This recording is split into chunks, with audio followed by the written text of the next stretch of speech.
Assalamualaikum Ibu.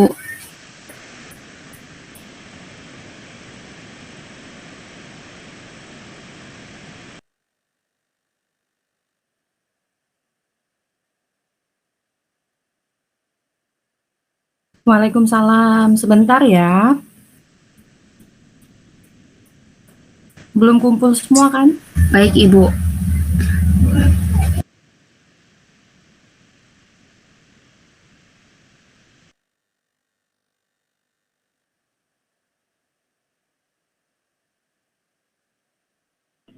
Ibu, Iya, kenapa? izin Google Meet. Izin apa? Boy. Izin ini Bu, Gimit bareng sama Ajam. Sama Nabila Silvani juga Bu. Oh gitu ya, dah baik. Nggak apa-apa. Sebentar ya, Ibu lagi makan. Sebentar aja. Tunggu ya. Iya Ibu. Apa? Sembari nunggu yang lain ya. Kalian sudah makan belum? Ini lagi makan Bu sama. Iya, selesaikan dulu makannya ya.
dan dia tahu itu adalah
Hmm.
Oke, assalamualaikum semuanya. Waalaikumsalam warahmatullahi wabarakatuh, Ibu. Ayo kita mulai, kita buka dulu videonya yuk. Ibu pengen lihat kalian nih lagi ngapain. Lagi jalan, Bu. Ada yang lagi di jalan. Ini lagi di mana nih? Dahran di rumah, Farid di rumah, Puspa di jam mana nih Puspa? Puspa di Saya lagi ini Bu, lagi di rumahnya Devi Bu. rumah Devi. Ini yang tutupan Agung. What are you doing, Gung? I can see your face, teman. Halo, Bu. Lagi di Selamat mana siang. kamu? Lagi di rumah, Bu. Oh iya, di rumah. Ada Aisyah, ada Liza sudah hadir, Nisa, Fatan, Alia, Nisa. Oke, kita ada Zaki juga itu, mukanya gede banget Zaki ya. Oke, karena sudah pukul 13.15, kita mulai saja perkuliahan pada siang hari ini dengan bersama-sama mengucapkan lafaz basmalah. Bismillahirrahmanirrahim. Assalamualaikum warahmatullahi wabarakatuh. Waalaikumsalam. Waalaikumsalam warahmatullahi wabarakatuh. Alhamdulillahirrahmanirrahim. Wassalatu wassalamu ala asyrofil mursalin wa ala alihi wa sahbihi ajmain, amma ba'du. Yang Ibu hormati dan Ibu sayangi mahasiswa-mahasiswi TP semester 5 mata kuliah manajemen teknologi pendidikan, ini merupakan pertemuan kita yang terakhir sebelum kita menghadapi UAS ya. Ibu harap ini penutup, tinggalkanlah kesan yang baik. Mudah-mudahan selama satu semester ini pertemuan sampai 1 sampai 15 itu bermanfaat untuk kalian ke depannya ya. Amin ya rabbal alamin. Puji syukur kita panjatkan kehadiran Allah Subhanahu wa taala di mana pada siang hari ini kita masih diberikan keberkahan, kesehatan, mudah-mudahan yang sakit cepat sembuh sehingga dapat melaksanakan perkuliahan ke depannya tanpa halangan suatu apapun ya. Amin ya rabbal alamin. Dan tak lupa pula kita juga sampaikan salawat dan salam pada junjungan kita Nabi besar Muhammad sallallahu alaihi wasallam. Mudah-mudahan kita akan mendapatkan syafaatnya nanti di yaumil akhir. Ibu pertama-tama mau mohon maaf kepada kalian semua, ini merupakan reschedule dari jadwal yang sudah ditetapkan sebelumnya, karena sebelumnya Ibu sudah memberitahu kalian Ibu sedang berada di Bandung. Tadinya mau pulang hari Senin, tapi ternyata anak Ibu sakit, ya sudah akhirnya kita reschedule dulu. Ternyata setelah bicara sama Patan bisa dilaksanakan secara online untuk yang terakhir ini ya. Walaupun sesungguhnya Ibu pengen offline, tapi karena cuaca yang tidak mengizinkan, sekarang ini turun 1 jam turun hujan dan BMKG mengatakan bahwa cuaca tidak sedang bersahabat, tetapi pelaksanaan perkuliahan tetap harus dilaksanakan. Jalan satu-satunya yaitu dengan online. Nah, setelah kita presentasi nanti kelompok terakhir, Ibu akan menjelaskan tugas UAS kalian, apa yang harus kalian lakukan terkait dengan tugas UAS membuat proyek, yaitu buku saku berbasis digital ya. Akan Ibu berikan contohnya nanti setelah selesai dari presentasi teman kalian yang terakhir ya, seperti itu. Paham tidak sampai sini? Paham, Ya, Ibu. Bu. Suara Ibu kedengaran dengan baik tidak? Dengar Bu. Ibu, Ibu Ya. Ibu Anissa Sophia izin off kamera ya Bu. Jaringannya jelek Bu kalau hidupin kamera. Putus-putus. Iya nggak apa-apa. Yang penting hadir. Ya nggak apa-apa. Jaringan jelek, jangan orangnya. Kalau yang penting Jangan dong Ibu. dong, tetap cantik ya. Orang perempuan tuh cantik kok, nggak ada yang ganteng. Kalah tuh, Zaki kalah tuh. Kita mah paling cantik ya, oke ya. Bisa aja itu. Sebelum kita mulai seperti biasa, Ibu akan mengabsen terlebih dahulu ya. Loh, kok ini pengantar? Oke, yang tidak hadir. Ibu mohon maaf Bu Yuliza izin ke kamar mandi dulu ya Bu. Oke, nanti Yuliza hadir ya. Berarti nanti kalau Ibu Iya, panggil, Bu. Yuliza hadir. Yang mau Oke. presentasi Bu Yuliza. Oke, siap. Agung kemarin tidak masuk ya, Gung? Agung, where are you? Can I see you? Agung telat bangun Bu. Kan Agung Oh, iya. udah apa Ibu? Oh iya, Kak. Oke. Sekarang udah nggak telat ya? Telat terlalu kamu ya. Sudah siang ini. Kamu nanti rezeki kamu dipatok ayam ya. Iya Bu. Oke, ini kita lanjut Ahmad Al-Fakri. Where are you? Hadir Bu. Hadir. Kemarin kemana kamu? Kemarin hadir Bu. Oh, terlambat ya? Iya. Pantas, Ibu nggak ini punya kamu di skip ini. Oke. Kalau terlambat konfirmasi ya. Jangan sampai nggak konfirmasi. Nanti Ibu. Ya kemarin kan saya bilang, iya Ibu tahu katanya gitu. Ibu lupa berarti di sini yang belum ada itu kemarin. Kak, mana Eka nih? Kak, where are you, Kak? Hadir Bu. Di mana kamu? I can see you. Apa terlalu Ada kecil yang ini ya? ngurusin Bu. Iya. Oh, ada. Eka. Oh ya, Kak. Kenapa nggak nyalain, Kak? Kalau dinyalain jelek Bu jaringannya. Iya. Oh, Resep bukan resep. orangnya ya, jaringannya Bukan. ini. Orangnya mah ganteng Bu. Whatever lah ya, whatever you say lah ya. Oke. Alia mana ya? Ya, Hadir Ibu. hadir nan kelihatan nih cantiknya nih. Anissa Lutfia nih. Mana Anissa? Can I see you? Come on. Nah, oke, Nisa belum hadir, kita tinggalkan dahulu. Nisa Sofia. Hadir Ibu. Hadir, Ibu. Ibu, Oke. Ibu saya izin off kamera ya, jelek jaringannya kalau dihidupin. Iya, nggak apa-apa. Yang penting jangan orangnya aja ya. Oke. Semua jangan Makasih, dimatiin Bu. ya. Iya, kalau dimatiin nanti Ya, enggak. sendirian nanti yang on cam-nya. Zam, mana Azam? Tadi di jalan Bu, ini kan sama Patan Pak Bu. Oh, tapi dia hadir ya? Nggak hadir Bu. Hadir. Oke, kita skip dulu. Farid, mana Farid? Can I see you, Rid? Bu. Hadir Bu. Oh, mana dia ya? Ibu belum lihat. Mana ya Farid ya? Farid, di mana kamu? Hadir Bu. Oh iya itu. Di atas kamu posisinya. Oke. Oh, Deviana belum Ibu panggil nih, Deviana. Hadir Ibu. Lagi di dapur Bu. Oh, dapur, iya. Masak. Lagi masak, bukan. Oke. Patan. Hadir Bu. Hadir. Patannya kayak itu ya, selalu terdepan dia. Kayak itu aja motor Yamaha dia. Helmalia, mana Helmalia? Hadir Bu.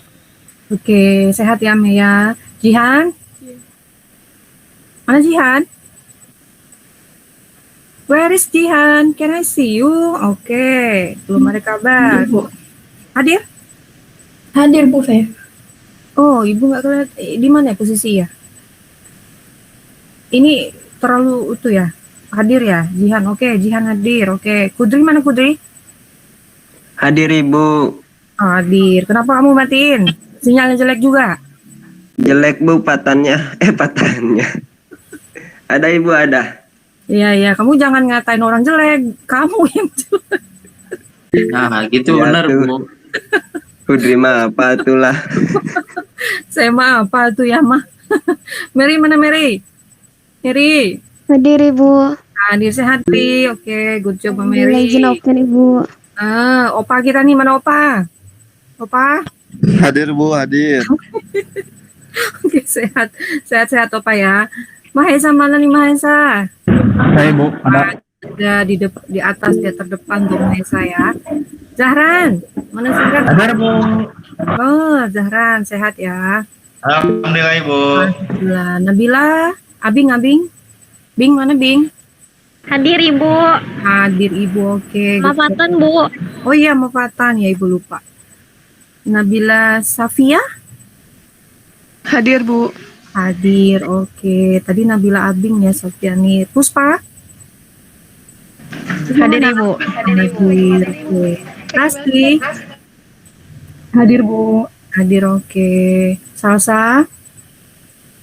Salsa hadir Bu, lagi di kamar mandi. Oh iya tadi ya, oke. Salsa di kamar mandi. Kemudian, di mana Siti kita nih? Siti, mana awak nih, Siti? Hadir Ibu. Hadir Siti ya. Kirain kamu lagi konser ini ya. Torik mana Torik? Hadir Bu, saya. Aduh, kamu udah makan belum? Kenapa suaramu lembut sekali kayak agar-agar? Udah Bu. Iya, oh hadir. Oke, belum makan dia berarti. Yuliza hadir ya. Cak. Yuliza hadir tuh Ibu lihat ya. Terakhir ada Hadir, Ibu, hadir. Hadir. Zaki, tuh kelihatan tuh terdepan Zaki. Sehat Ki? Alhamdulillah Bu. Alhamdulillah. Terakhir ini Ocha. Hadir Ibu. Hadir, oke. Ocha hadir. Terakhir satu lagi Aisyah. Aisyah hadir. Hadir Bu. Oke, good job semuanya. Hari ini hadir. Ibu aku belum di absen Ibu. Siapa? Anissa Lutfiani. Oh, Anissa Lutfiani tadi. Oh iya, tadi Ibu skip. Anissa kemana tadi? Ibu. Ya? Nih, tadi mic-nya nggak bisa Ibu. Oke, sekarang udah ada ya. Oke, berarti kalian hadir semua nih. Wow, good job ya. Semangat nih pada siang hari ini. Oke. Sebelum Ibu menyampaikan tugas UAS, yuk kita dengarkan dulu presentasi terakhir dari teman kalian. Ibu harap kalian menyimak. Mudah-mudahan ini adalah kelompok terakhir menutup dengan penuh makna dan semangat untuk teman-teman yang lainnya. Oke, kelompok terakhir, Ibu silahkan waktu dan tepat. Waktunya Ibu persilakan ya, silahkan. Baik Ibu, terima kasih banyak Ibu. Sama-sama. Izin share screen ya Bu. Boleh.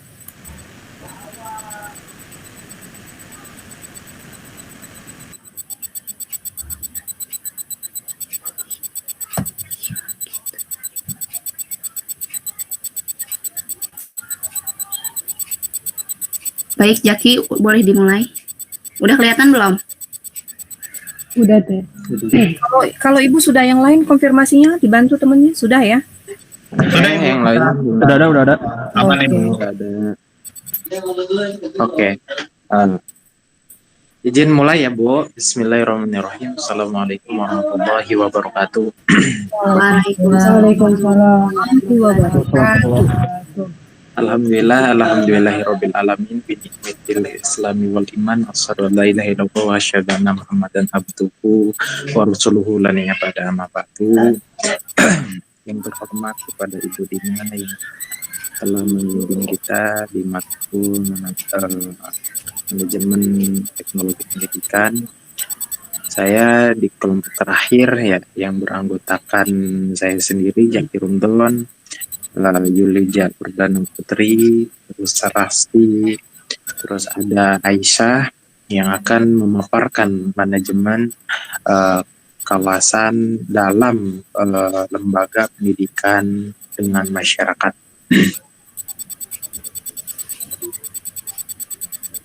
Dalam kawasan manajemen terhadap masyarakat, Ibu, ada 4 yang kita teliti ya, ada 4 berikut.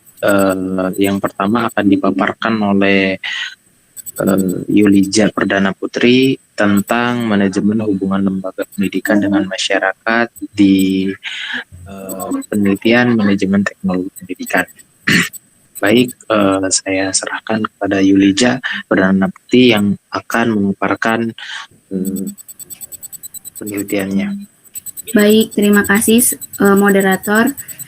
Di sini saya akan memaparkan materi yang bertemakan manajemen hubungan lembaga pendidikan dengan masyarakat. Selain materi pertama ada konsep dasar hubungan lembaga pendidikan dengan masyarakat, yaitu organisasi pendidikan. Izin. Yang lain yang tidak bicara mohon di mute ya, kasihan nanti temannya tidak terdengar. Oke, dilanjut Iliza. Baik, Ibu. Yang pertama ada konsep dasar hubungan lembaga pendidikan dengan masyarakat, yaitu organisasi pendidikan merupakan suatu sistem yang terbuka. Sebagai sistem terbuka, berarti lembaga pendidikan selalu mengadakan kontak hubungan dengan lingkungannya yang disebut sebagai suprasistem yang dibutuhkan untuk menjaga agar sistem atau lembaga itu tidak mudah hilang atau mati. Berikutnya, masih konsep dasar hubungan lembaga pendidikan dengan masyarakat, yaitu hubungan kerjasama lembaga pendidikan dengan masyarakat mengikuti perubahan-perubahan lingkungan dengan pendekatan situasional memungkinkan lembaga tersebut tetap berdiri, sebab ia berada dalam hidup bersama masyarakat dan sekaligus penerang atau inovator bagi masyarakat. Selanjutnya, adapun manfaat hubungan lembaga pendidikan dengan masyarakat adalah yang pertama bagi pendidikan yakni memudahkan memperbaiki pendidikan, memperbesar usaha meningkatkan profesi pengajar.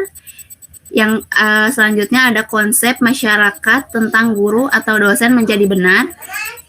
Yang keempat, mendapatkan koreksi dari kelompok masyarakat. Dan yang terakhir ada mendapat dukungan moral dari masyarakat.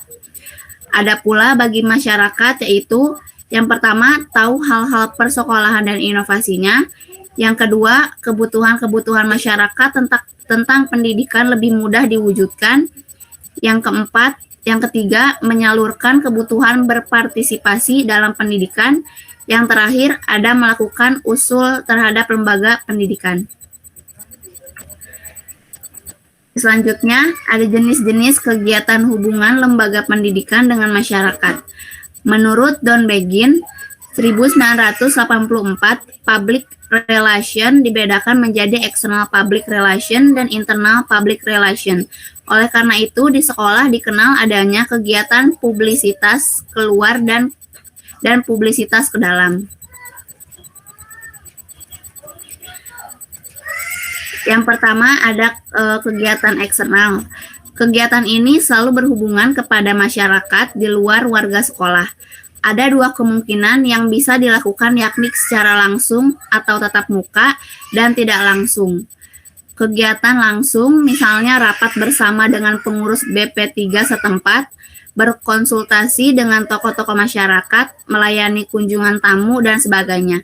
Kegiatan eksternal tidak langsung adalah kegiatan yang berhubungan dengan masyarakat melalui perantara media tertentu.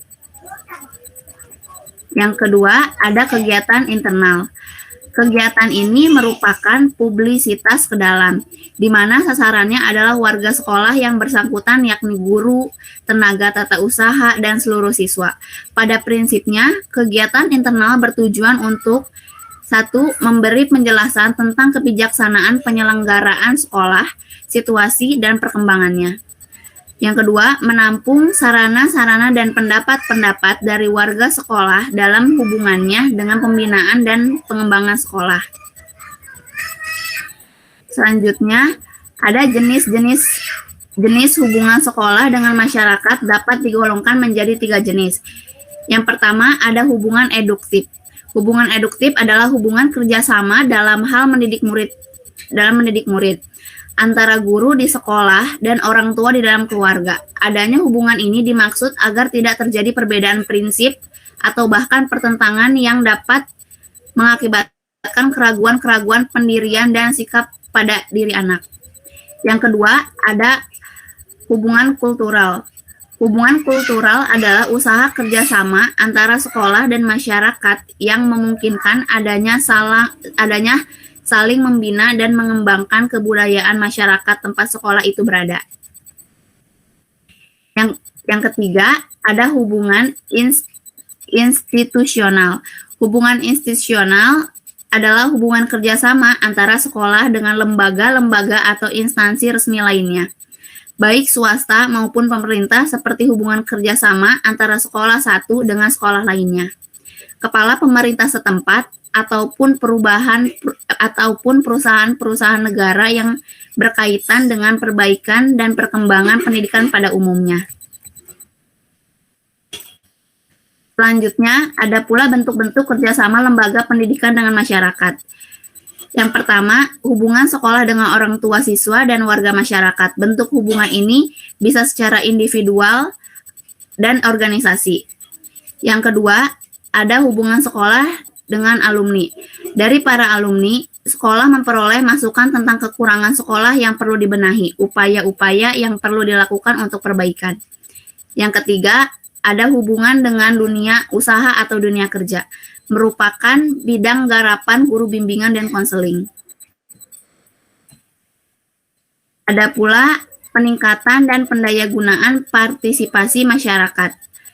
Masyarakat memandang sekolah atau lembaga pendidikan sebagai cara yang meyakinkan dalam membina perkembangan para siswa atau mahasiswa karena masyarakat berpartisipasi dan setia kepadanya. Hal ini tidak otomatis terjadi terutama di negara-negara berkembang termasuk Indonesia karena banyak warga yang belum paham akan makna lembaga pendidikan. Dan terakhir ada kesimpulan. Kesimpulannya yaitu bagi masyarakat, jika lembaga pendidikan itu sanggup mencetak lulusan yang siap pakai, artinya jika lulusan itu baik, mereka sebagai tenaga menengah maupun sebagai tenaga ahli tidak membutuhkan latihan lagi sebelum bekerja, melainkan secara langsung dapat melaksanakan pekerjaan dalam bidangnya secara relatif baik. Baik, saya kembalikan kepada moderator. Terima kasih kepada Yuleja yang telah memaparkan konsep sistem terbuka dalam konsep lembaga ini. Berarti masyarakat dengan pendekatan emosional dengan masyarakat itu dalam pendidikan itu lebih baik gitu ya, dalam inovator dengan masyarakatnya. Baik, yang selanjutnya akan dipaparkan oleh Rasti.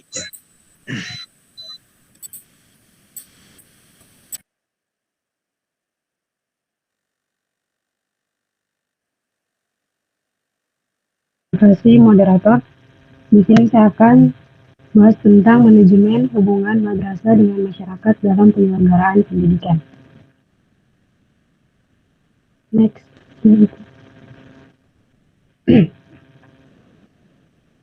Yang pertama ada madrasah adalah suatu sistem atau lembaga sosial yang mengawal keluaran sumber daya manusia atau SDM di tempat. Setelah itu kebutuhan pendidikan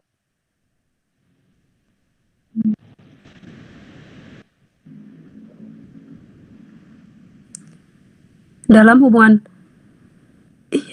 sekolah merupakan lembaga yang memerlukan peran serta lingkungan dengan masyarakat dalam rangka memajukan pendidikan dan mencapai tujuan tertentu. Nur Fajira 2021. Dalam hubungan madrasah dengan masyarakat ini adalah bentuk informasi eksternal yang diselenggarakan oleh lembaga sekolah berdasarkan praktik dan tanggung jawab antar masyarakat yang dapat menjadi perhatian warga setempat. Ini melayani tujuan yang sama dengan bantuan komunitas kelompok atau individu yang berpartisipasi dalam penyelenggaraan pendidikan. Next.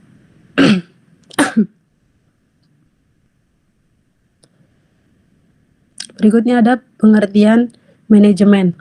Manajemen adalah suatu gerakan atau serangkaian tindakan yang dilakukan oleh sekelompok orang yang menjadi anggota asosiasi pendidikan agar berhasil dan esensi mencapai tujuan pendidikan yang baru-baru ini dikenal sebagai administrasi induktif, interaksi atau kerangka kerja eksekutif untuk administrasi instruktif dalam rangka menyelenggarakan proses pendidikan dan pembelajaran yang tepat. Mereka yang menyelenggarakan diklat pada lembaga pendidikan KBM Kuntoro dalam Yasari et al. 2022. Yang kedua ada pengertian madrasah. Madrasah adalah tempat untuk memberikan pelajaran kepada siswa. Padahal madrasah secara teknis tidak berbeda dari sekolah. Proses belajar mengajar formal berbeda di Indonesia. Madrasah tidak serta-merta dipahami sebagai sekolah tetapi diberi konotasi yang lebih spesifik.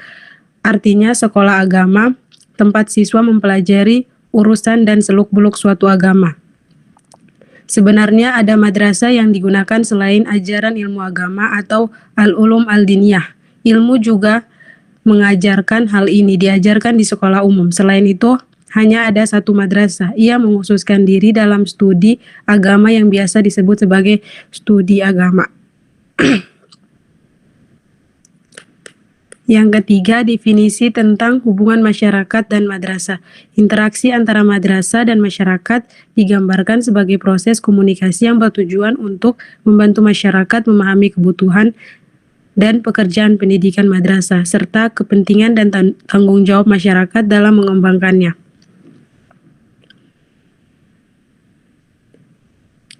Yang keempat, perlunya hubungan madrasah dengan masyarakat. Interaksi antara madrasah dengan masyarakat dan sekitarnya perlu direvitalisasi untuk mencapai visi dan misi madrasah yang sesuai dengan paradigma manajemen pendidikan modern. Tujuan pelibatan madrasah dengan masyarakat adalah untuk meningkatkan pengetahuan masyarakat tentang madrasah, mengevaluasi kurikulum madrasah, meningkatkan kesadaran akan nilai pendidikan madrasah di dunia global saat ini, dan meningkatkan dan menjunjung tinggi kepercayaan masyarakat terhadap madrasah.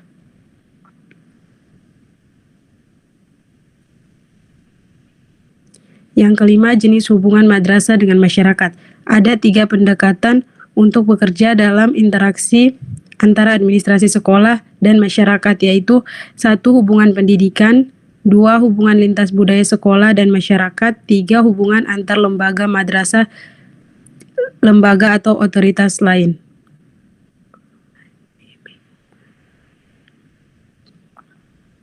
Enam, tujuan hubungan madrasah dengan masyarakat. Menurut M. Mulyasa, tujuan utama yang ingin dicapai melalui pengembangan kegiatan kehumasan adalah meningkatkan pemahaman masyarakat terhadap tujuan dan sasaran yang ingin dicapai madrasah, meningkatkan pemahaman madrasah tentang situasi dan aspirasi masyarakat terhadap madrasah, dan meningkatkan pemahaman orang tua terhadap madrasah. Dalam bukunya Purwanto dari Sudut Pandang Madrasah, Pelestarian Ikatan Madrasah, masyarakat berusaha untuk menjaga madrasah tetap hidup. 2. Tingkatkan kualitas pendidikan di madrasah yang terkena dampak. 3. Menyederhanakan proses instruksional. Yang keempat, mendapatkan dukungan dan dukungan masyarakat untuk pembuatan program dan pelaksanaan madrasah. Yang ketujuh, ada prinsip hubungan madrasah dengan masyarakat. Ada 2 prinsip. Yang pertama, integriti atau keterpaduan. Menurut gagasan ini, semua kegiatan hubungan sekolah dan masyarakat harus terintegrasi. Artinya, informasi tentang kegiatan akademik dan ekstrakurikuler harus digabungkan ketika dijelaskan, disebarluaskan, dan diberikan kepada masyarakat umum. Yang kedua ada continuity atau berkesinambungan. Gagasan ini menyatakan bahwa interaksi di antara masyarakat dan sekolah harus dilakukan secara teratur. Akibatnya, membangun ikatan antar sekolah dan masyarakat adalah sesuatu yang dilakukan sekolah secara rutin dan tidak hanya ketika mereka membutuhkan uang dari masyarakat atau orang tua, seperti setahun sekali atau setiap semester. Yang ke-8 ada teknik hubungan madrasah dengan masyarakat. Ada 4. Yang pertama, teknik tertulis. Kedua, teknik lisan. Ketiga, teknik peragaan. Dan keempat, teknik elektronik. Yang 9, ada faktor-faktor yang mempengaruhi pelaksanaan manajemen hubungan madrasah dengan masyarakat. Yang pertama itu ada staf pelaksanaan, yang kedua media informasi, yang ketiga lingkungan. Berikutnya saya bacakan kesimpulan. Jadi manajemen hubungan madrasah dengan masyarakat adalah proses komunikasi antar madrasah dengan masyarakat dalam upaya menumbuhkan pemahaman akan kebutuhan dan kegiatan pendidikan di masyarakat serta merangsang keterlibatan dan tanggung jawab masyarakat dalam upaya memajukan madrasah, membangun dan memelihara kepercayaan masyarakat terhadap madrasah, meningkatkan kesadaran akan nilai pendidikan madrasah di era globalisasi. Ikatan madrasah dengan masyarakat dapat berbentuk hubungan pendidikan budaya atau kelembagaan. Interaksi antara madrasah dan masyarakat dimaksudkan untuk mendorong pembelajaran dan pertumbuhan siswa, serta tujuan dan kualitas kehidupan bermasyarakat. Hal ini juga bertujuan untuk meningkatkan pemahaman dan semangat masyarakat untuk mendukung pendidikan yang diselenggarakan oleh pemerintah. Terima kasih, saya kembalikan kepada moderator. Sebentar, untuk siapa tadi, Rasti sama yang pertama tadi Yuliza, Ibu tanya ini ngambil dari Dari artikel atau dari buku? Dari jurnal. Dari jurnal, Bu. Yang Yulija kirim ke ibu itu, Bu. Oh, oke. Di situ dia tidak menjelaskan ya bagaimana hubungan suatu madrasah tadi misalnya, yaitu dengan masyarakat, kemudian implementasinya baik atau tidakkah sekolah tersebut, lembaga tersebut dengan menjalin hubungan dengan masyarakat sehingga lembaga pendidikan itu dapat berjalan, karena memang lembaga itu membutuhkan dukungan bukan hanya dari orang tua, alumni dan sebagainya. Jadi permasalahannya timbulkan, lalu solusinya seperti apa, ceritakan sedikit keadaan yang di dalam artikel itu, kemudian terakhir kesimpulan. Itu yang Ibu minta. Tapi mungkin next lain kali untuk yang berikutnya coba Ibu lihat ya. Oke, ini ngambil dari artikel semua kan? Iya, Bu. Iya, Ibu. Oke, coba berikutnya Ibu. Maaf ya, Ibu. Iya, silakan.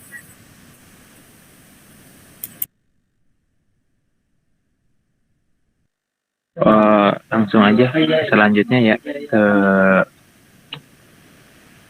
yang saya.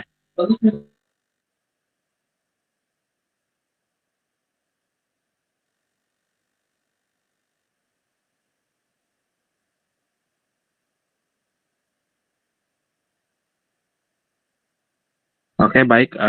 Saya lanjutkan dengan presentasi saya yang berjudul Manajemen Hubungan Sekolah dengan Masyarakat dalam Meningkatkan Mutu Pendidikan pada Masa Pandemi COVID-19 di SMA N1 Buntu Pane Asahan. Nah, saya di sini ada penjelasan dalam abstraknya ya. Nah, ya, ini baru kelihatan artikel, ada abstrak, ceritakan sedikit saja Ibu, nggak perlu banyak, dengan bahasa kamu sendiri ya. Zaki, silahkan. Iya, Bu. Dalam abstraknya itu saya ngambil intisarinya. Jadi sekolah ini berupaya untuk bersinergi dengan masyarakat secara nyata gitu. Ya, dalam bentuk hubungan dengan masyarakat agar dapat menjalin kerjasama yang baik dan komprehensif pada masa COVID-19. Itu kan COVID-19 itu kan komunikasi dan sebagainya itu kadang kita nggak bisa face to face gitu dengan masyarakat ketika ada sosialisasi dan sebagainya gitu. Dan mereka itu di SMA N1 Buntu Pane ini meningkatkan mutu pendidikannya itu dengan 1, perencanaan humasnya, 2, pelaksanaan humasnya, dan 3, evaluasinya. Jadi ketika ada permasalahan, mereka langsung antusias mengevaluasi segala bentuk dari kinerja humas terhadap pendekatan masyarakat, supaya pendekatan masyarakat dengan pendidikan itu deskriptif gitu, sumber datanya ada gitu dalam penelitian. Langsung aja ke pembahasan. Pembahasan yang pertama saya akan dari pertama itu bagaimana sih perencanaan humas di SMAN Buntu Panen itu gitu. Yang kedua, pelaksanaannya humas itu sebagaimana aplikasinya, sebagaimana di mana perencanaan itu sesuai apa tidak di lapangannya. Terus yang ketiganya yaitu evaluasi, bagaimana kinerja kita meninjau ulang perencanaan pelaksanaan humas tersebut. Terus langsung aja perencanaan humas menurut slide-nya belum berganti. Ya, belum diganti itu slide-nya ya. Iya. Terus perencanaan humas terus ke bawah. Nanti. Terus nah ini menurut YASA pada tahun 2007 mengemukakan bahwa hubungan sekolah dengan masyarakat pada hakikatnya merupakan suatu sarana yang sangat berperan dalam membina dan mengembangkan pertumbuhan pribadi peserta didik sekolah. Hubungan sekolah dengan masyarakat yang bertujuan untuk antara lain memajukan kualitas pembelajaran dan pertumbuhan anak memperkuat tujuan serta meningkatkan kualitas hidup dengan kehidupan masyarakat. Jadi rukun gitu. Ketika pendidikan tersebut itu bekerja sama dengan masyarakat gitu. Itu kan faktor hubungannya itu ketika erat pasti kependidikannya anak, mutu anak itu akan lebih baik gitu, terjalin dengan baik. Langsung aja.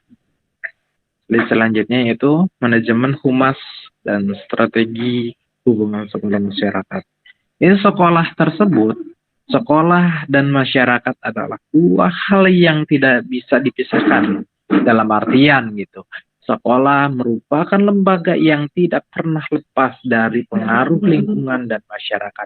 Ketika pengaruh lingkungan masyarakat di dalam pendidikan itu maju, bisa stabil gitu. Pendidikan bisa bekerja sama dengan masyarakat dan masyarakat juga bisa berkolaborasi dan membantu pendidikan tersebut, maka akan mutu pendidikan tersebut atau kemajuan dalam pendidikan tersebut akan lebih maju.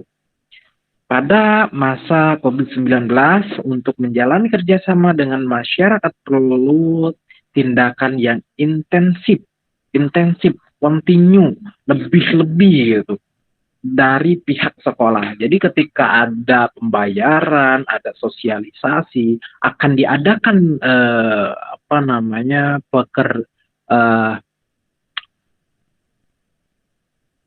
akan mengadakan suatu webinar dan sebagainya. Ada setiap tahun itu kan ada sosialisasi itu kepada masyarakat. Itu akan di masa COVID-19 itu kan kebingungan tuh humas itu di dalam sekolah tersebut. Tapi mereka menjalin itu dengan pihak online gitu, pihak online, dan itu intensif gitu, terus menerus. Terus langsung perencanaan program hubungan sekolah dengan masyarakat yang dinyatakan oleh Sugito pada tahun 2019, 1905 harus memperhatikan dana yang tersedia karena dana merupakan salah satu unsur untuk mendukung terselenggaranya kegiatan hubungan sekolah dengan masyarakat. Menurut Morrison ya, pelaksanaan humas di sekolah masih jarang melakukan riset untuk menemukan apa masalah yang tengah dihadapi. Dan alasannya utama pelaksanaan humas tidak melakukan riset adalah karena mereka tidak memiliki cukup dana dan tidak tersedia cukup waktu. Jadi ketika penelitian mereka, dinyatakan dalam penelitian mereka adalah salah satu unsur menemukan masalah ketika mereka itu menghadapi riset untuk menemukan suatu unsur masalah, dia terhalang oleh dana dan sebagainya yang di lapangan, baik itu dalam perencanaan dan pemrogramannya di lapangan. Jadi langsung selanjutnya kita manajemen humas. Dalam manajemen humas itu adalah upaya yang dilakukan untuk menentukan masalah yang dihadapi dan dimulai dengan mendengarkan komentar, penilaian atau keseluruhan kasus yang dikemukakan oleh masyarakat atas pelayanan yang mereka terima dalam hubungan dengan masyarakat di sekolah gitu. Jadi ketika sosialisasi, ketika ada acara dan sebagainya, mereka bersosialisasi dengan masyarakat dan masyarakat mengemukakan apa penilaian mereka, apa kritik mereka terhadap kebijakan pendidikan atau yang lain sebagainya. Gitu. Dalam riset merupakan suatu metode untuk menyusun kegiatan dan mendengarkan yang dilakukan secara sistematis dan proses komunikasi. Terus langkah-langkah humas dalam melakukan riset selanjutnya ya. Langkah-langkahnya yaitu mengunjungi rumah-rumah dalam rangka memecahkan masalah pendidikan atau membina hubungan yang baik dengan masyarakat. Jadi ketika ada masalah di pendidikan, suatu pendidikan dengan masyarakat, ya ada masalah. Mereka dari pihak humas, dari pihak pendidikan itu mengunjungi rumah-rumah dalam rangka memecahkan masalah. Jadi kayak mewawancarai mereka.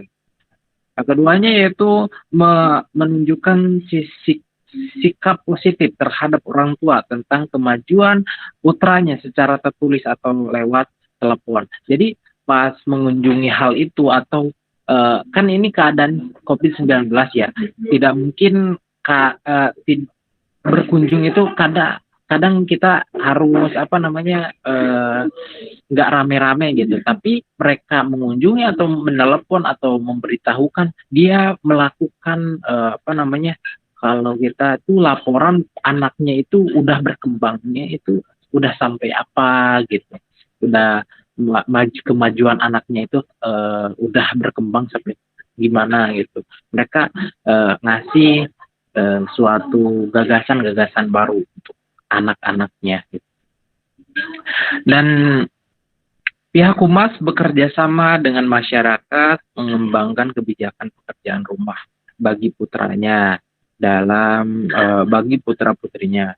Terus berusaha mencari jalan untuk memperbaiki komunikasi antara lembaga dengan masyarakat. Jadi pihak humas itu supaya itu dia harus menjaga dan mencari jalan untuk memperbaiki komunikasi antara pihak pendidikan dan pihak masyarakat. Terus yang selanjutnya itu prinsip humas, yaitu yang pertama itu pembagian kerja, kewenangan dan kejelasan, formalitas yang tinggi, terus informasional, keputusan profesional sesuai kompetensi, jenjang karir, dan pemisah antara kepentingan pribadi dan organisasi. Itu prinsip yang harus dipegang oleh humas di dalam pendidikan gitu. Nah, selanjutnya yaitu dalam hal ini masa pandemi COVID-19 ada beberapa hal yang dilakukan untuk pelaksanaan kegiatan humas. Meningkatkan mutu pendidikan di SMA Negeri 1 Buntu Pane. Yang pertama yaitu melaksanakan pelaksanaannya di samping secara luring atau secara langsung kepada seluruh warga sekolah, baik itu tenaga guru maupun tenaga pendidikan itu sendiri, sampai melalui sosial media. Dalam hal ini kita membuat grup seperti grup WA, grup WhatsApp, WA, Instagram, Facebook, dan kita bisa menggunakan media seperti Zoom Meeting, Google Meet, dan sebagainya. Terus langsung ke manajemen humas. Jadi langsung ke jenis-jenis hubungan kerjasama dengan masyarakat. Dalam bidang ekonomi, mendatangkan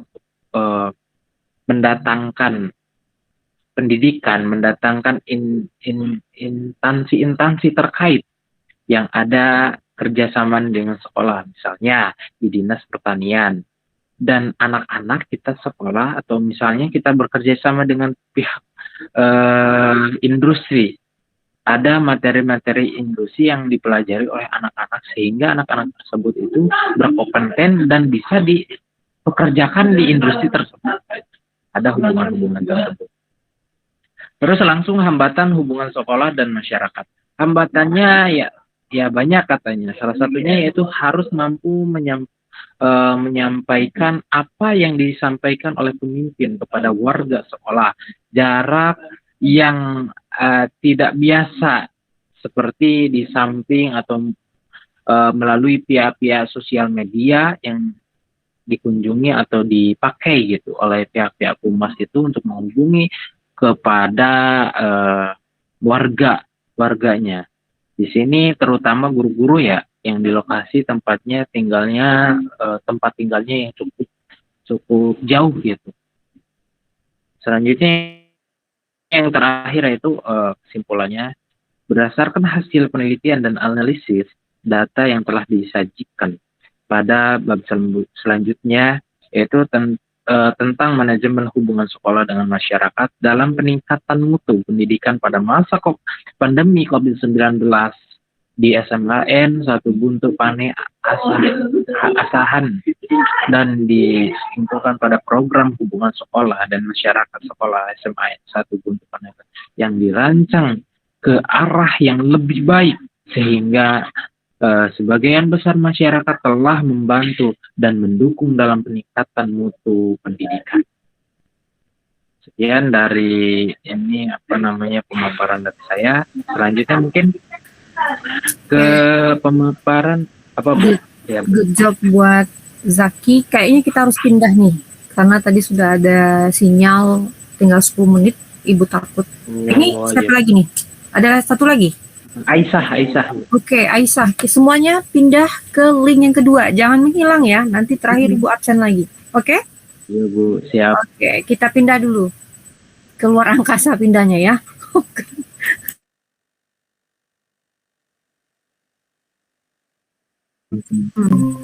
Baik Ibu, sebentar ya Ibu. Iya.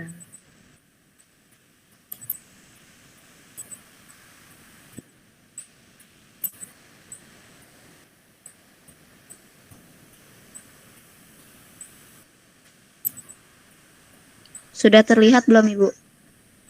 Sudah, Ibu sudah terlihat.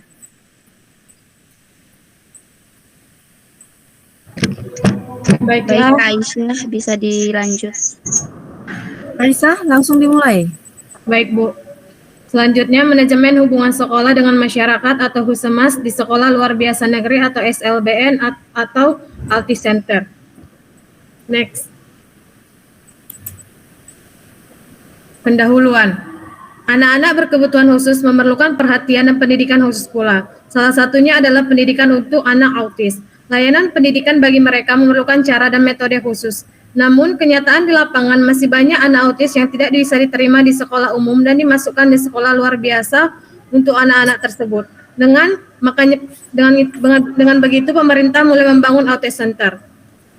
Autis Center yang pertama yaitu di Bengkulu. Lembaga pusat layanan pendidikan ini, terapi dan pusat informasi tentang autis dan deteksi dini tumbuh kembang atau DDTK anak di Provinsi Bengkulu, di mana masyarakat dapat memperoleh informasi yang benar dan jelas tentang anak berkebutuhan khusus. Lembaga Autis Center ialah berupa sekolah luar biasa negeri dan tempat terapi di mana anak diberikan terapi dalam program bina diri yang sesuai dengan umur dan kemampuan mereka masing-masing. Di sini perencanaan hubungan sekolah dengan masyarakat. Berdasarkan hasil penelitian, diketahui bahwa proses perencanaan program hubungan sekolah dengan masyarakat di SLBN Autis Center sudah dilakukan dengan sistematis. Sesuai dengan pendapat Mbak Fadal yang mengatakan bahwa kegiatan pertama dalam melakukan perencanaan program hubungan sekolah dengan masyarakat ialah dengan melakukan analisis kebutuhan sekolah, kemudian dilanjutkan dengan pengembangan program, serta penentuan penanggung jawab untuk masing-masing kegiatan. Next. Hal tersebut dapat kita lihat dari kegiatan analisis kebutuhan sekolah yang menghasilkan daftar kebutuhan yang meliputi 1. Ruang klinis, 2. Ruang bimbingan penyuluhan, 3. Ruang UKS, 4. Perlengkapan kantor, 5. Buku penunjang kegiatan pembelajaran seperti buku paket dan buku pegangan untuk guru. Yang ke-6, peralatan penunjang kegiatan ekstrakurikuler, kesenian, olahraga, dan pengembangan diri. Ke-7, seragam untuk siswa yang terdiri dari seragam batik dan olahraga. Yang ke-8, antar jemput siswa, dan ke-9, honor guru. Next, pembahasan yang kedua yaitu pelaksanaan hubungan sekolah dengan masyarakat. Pihak sekolah melaksanakan kegiatan-kegiatan dari yang sudah diprogramkan saat di dalam tahap perencanaan. Beberapa kegiatan yang direncanakan sebelumnya sudah terlaksana oleh pihak sekolah. Dimulai dari pelaksanaan rapat komite sekolah yang terlaksana lebih dari yang direncanakan, karena tahun lalu SLBN Autis Center baru saja mulai beroperasi sehingga membutuhkan beberapa kali rapat dalam 6 bulan tersebut. Rapat komite menghasilkan pemenuhan kebutuhan sekolah seperti penyediaan seragam sekolah dan antar jemput siswa melalui sumbangan komite sekolah.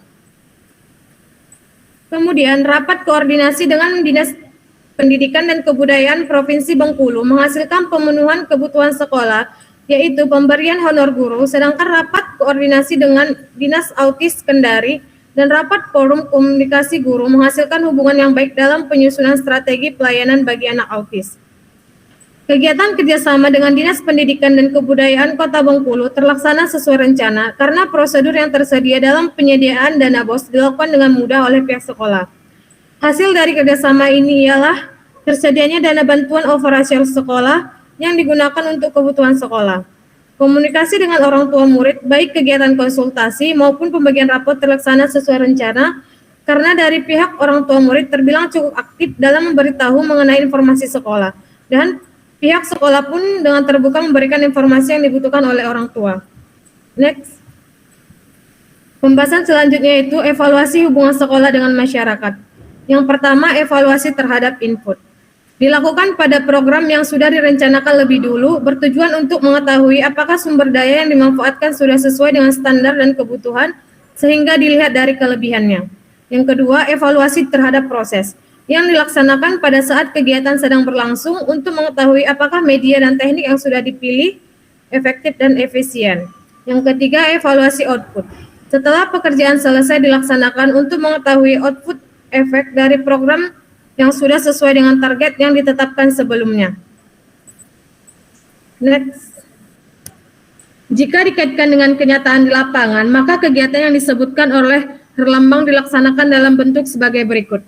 Yang evaluasi terhadap input berupa program hubungan sekolah dengan masyarakat di SLBN Autis Center dilakukan setiap 3 bulan sekali oleh kepala sekolah, wakil kepala sekolah, guru, dan staf pusemas terhadap program hubungan sekolah dengan masyarakat yang sudah disusun.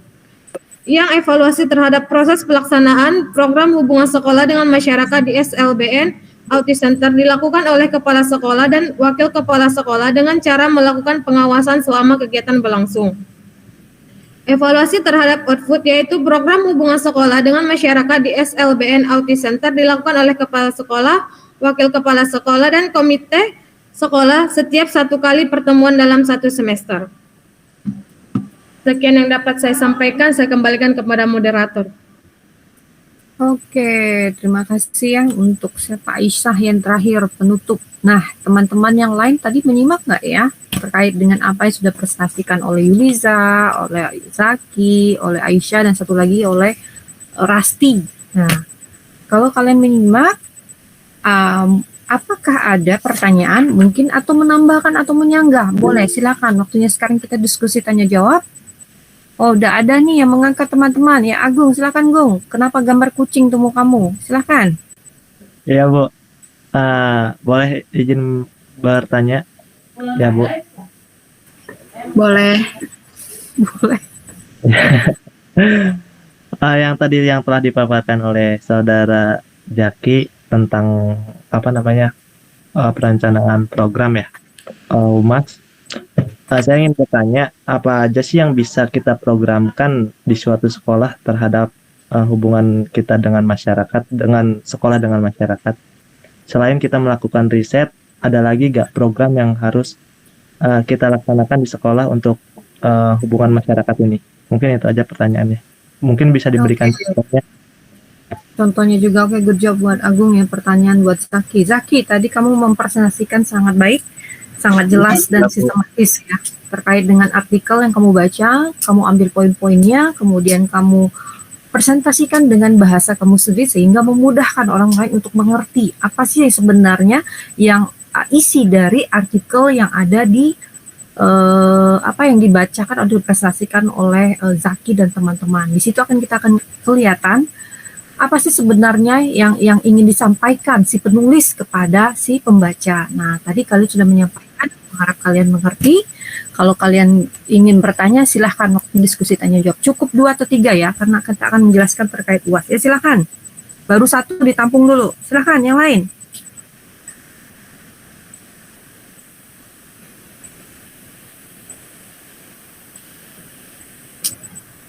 Kok meneng-meneng wae nih? Tidur bukan, Farid, Pak, apa lagi? Udah jelas kayaknya, Bu, yang dipaparkan oleh kelompok kita, Bu. Mahesa Zahran, Ahmad. Mau nanya, Ibu mau izin tanya, Bu? Bolke Mahesa, mangga silahkan. Yang di PPT-nya Rasti coba dibuka lagi slide-nya, punten. PPT siapa? Yang Rasti. Rasti. Oh, Rasti. Silahkan dibuka dulu PPT-nya.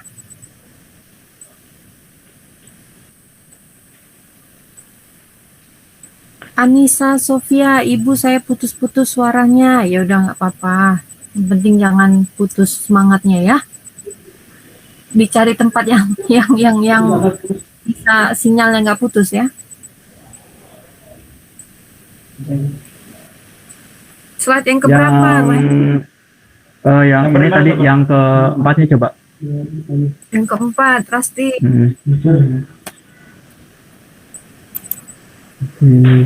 Kudri, Nah, yang kenapa itu. kamu selamat masuk Kudri nih? Nah, itu kan ada 4 poin ya, meningkatkan pengetahuan masyarakat tentang madrasah, mengevaluasi, meningkatkan kesadarannya akan dinilai, astagfirullahaladzim, bilang gitu ngomongnya, meningkatkan dan menjunjung tinggi kepercayaan masyarakat terhadap madrasah. Nah, kalau untuk secara gambarnya tersendiri itu seperti apa? Ada hubungan madrasah dengan masyarakat itu? Mungkin bisa digambarkan seperti apa gitu?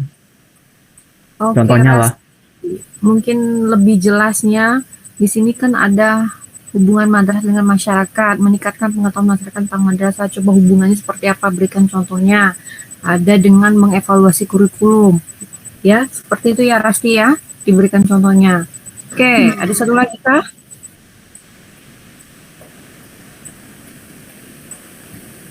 Halo. Sepertinya sudah cukup, Ibu. Oke, cukup. Silahkan dijawab. Mau cepat selesai nih teman-teman nih. Yuk.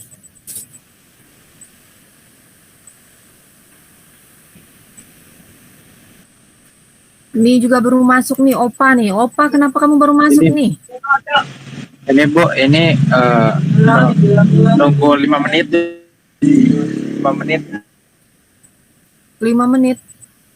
Oke, ditunggu 5 menit.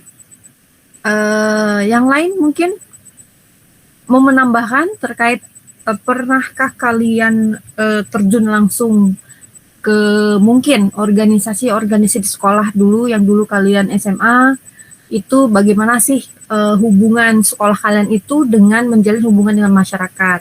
Seperti yang kita ketahui, tidak mungkin sebaik-baiknya program yang dimiliki oleh suatu lembaga tidak akan bisa berjalan secara baik dan lancar apabila tidak didukung oleh hubungan masyarakat sekitar, ya.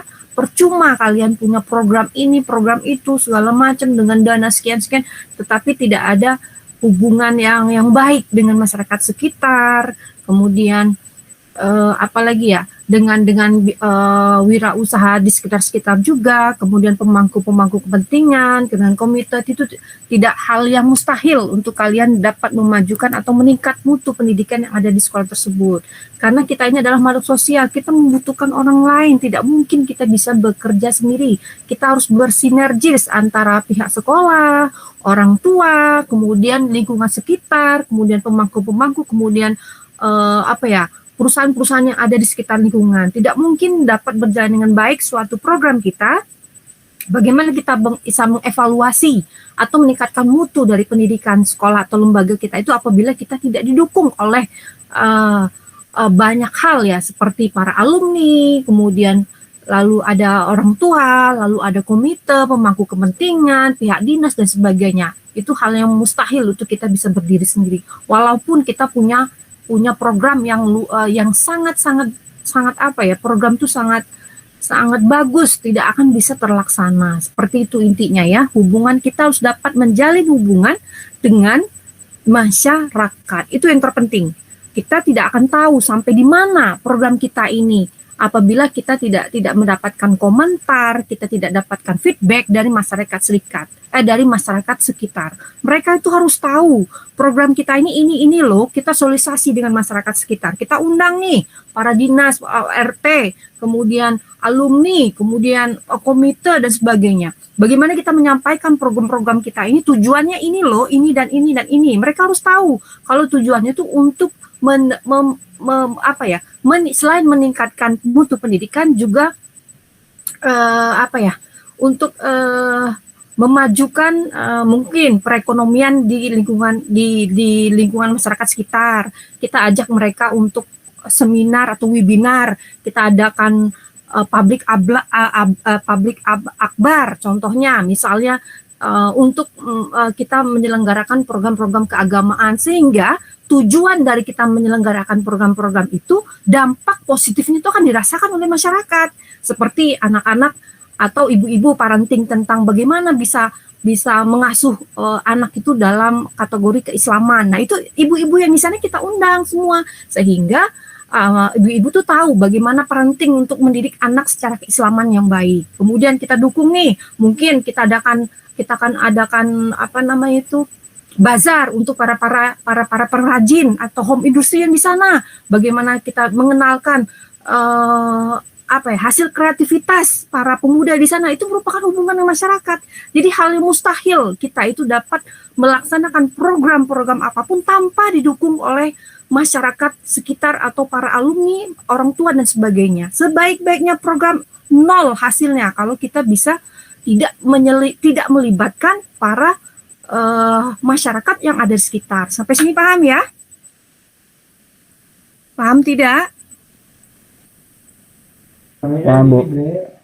Paham tuh yang Ibu jelaskan ya. Oke, good job. Jangan diem aja. Ibu tadi sudah cukup menjelaskan nih bagaimana perlunya hubungan hubungan sekolah itu, lembaga itu dengan masyarakat. Seperti itu ya. Oke, silakan Ya, Bu. menjawab. Saya Bu mau menjawab pertanyaan Agung yang pertanyaannya ini sangat menarik ya Bu. Jadi kita bagaimana sih ketika kita udah meriset penelitian mereka, penelitian yang sudah ada yang saya yang saya kaji gitu ya, tentang perencanaan humas terhadap program-program yang dimiliki oleh instansi atau pendidikan terhadap masyarakat, bagaimana memberikan opini publik terhadap masyarakat itu, terhadap pendidikan itu kepada masyarakat itu lebih baik gitu, lebih sekolah ini maju loh, dan mereka itu mensanjung-sanjung gitu terhadap instansi kita atau pendidikan kita yang akan kita bangun gitu. Kalau seumpamanya kita seumpamanya saya mempunyai instansi gitu pendidikan, mudah-mudahan nanti insyaallah. Amin. Jadi gini Bu, sebenarnya menarik Bu, karena saya pernah menyelidiki atau meneliti lah suatu sekolah Bu. Jadi di sana itu opini publik itu terhadap sekolah itu jelek Bu. Waduh, kenapa tuh? Karena dia ada paham yang namanya ya, mohon maaf saya ungkap ya Bu.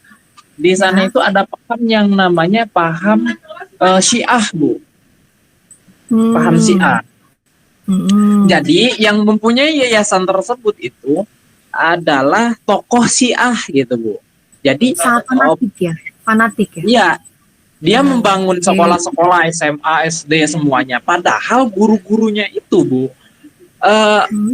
Jadi guru-gurunya itu adalah guru-guru yang di sana gitu, lokal gitu. Guru-guru Islam kita ya, ada Islam yang namanya Muhammadiyah dan sebagainya kan Bu. Itu ada di sana, dan pihak yayasan yang mempunyai yayasan tersebut emang tokoh Syiah, tapi dia tidak mengajarkan Bu bahwa Syiah itu harus diterapkan pendidikannya di sekolah tersebut, sekolah yang dibangun oleh yayasan tersebut Bu. Jadi nggak ada orang-orang Syiahnya, guru-guru Syiahnya nggak ada Bu. Dan itu dibangun opini-opini tersebut oleh pihak-pihak yang bersaing Bu. Pihak-pihak yang bersaing dengan yayasan tersebut. Makanya opini-opini yang jelek-jelek itu ada gitu terhadap masyarakat, hingga pada pergantian naik kelas ya Bu, SMP tersebut menurun Bu hingga 5 siswa itu SMP-nya itu. Masya Allah. Asal 30 gitu. Nah itu Bu, saya pengen bagaimana sih. Nah saya selidiki bahwa program dari Humas itu tidak lancar Bu baik itu komunikasi terhadap masyarakat, baik itu opini publik dari saya ini apa disebutnya pencitraan lah Bu, maksudnya kegiatan-kegiatan dalam masyarakat gini kan, kegiatan-kegiatan apa sih yang di dalamnya itu ngajarin apa aja gitu, dan itu di publik gitu, di media sosial Bu, hingga masyarakat di sana atau wali-wali murid mereka itu melihat, oh iya pendidikannya kayak gini, nggak sesuai dengan yang dikatakan orang-orang gitu. Itu kan membangun kepercayaan dari masyarakat. Jadi menurut saya program-program dari pendidikan yang ada di dalam itu harus diekspor sudah ke sosial media, hingga masyarakat di sana itu menilai, melirik gitu. Oh, kegiatan di sekolah tersebut itu maju loh. Oh, kegiatan di sekolah tersebut itu enggak menerapkan guru-guru si A gitu, maksudnya materi-materinya dan sebagainya itu tidak mewajibkan guru-gurunya itu mengajarkan si A gitu. Sama aja semua gitu. Berarti humasnya tidak berjalan dengan baik. Bagaimana dia mempromosikan sosialisasi sekolah tersebut, visi misinya, kemudian tujuannya, lalu bagaimana program kegiatan selama 1 tahun, apa saja yang sudah tercapai, itu harusnya disampaikan dengan masyarakat dengan cara kita mensosialisasi.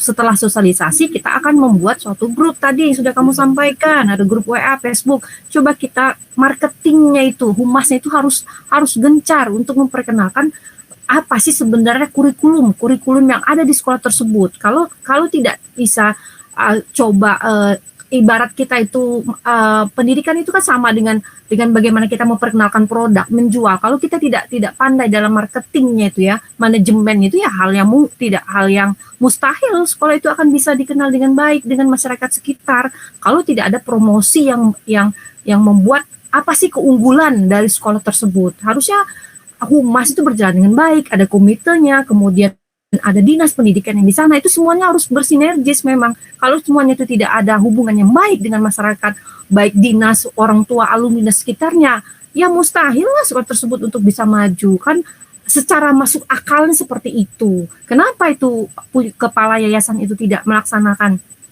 atau melihat bagaimana sih cara untuk bisa kurikulumnya itu yang membedakan sekolah dia itu dengan kurikulum yang lain. Harusnya kurikulum terbuka yang bisa menerima saran, yang bisa menerima komentar, yang bisa menerima apapun itu, yang intinya untuk kemajuan. Kalau dia bersikukuh atau bersikeras dengan kurikulum yang dia punya itu pasti akan dikenal banyak orang tanpa ada melibatkan banyak orang, ya jadinya seperti itu tadi, Zaki, yang kamu contohkan tadi.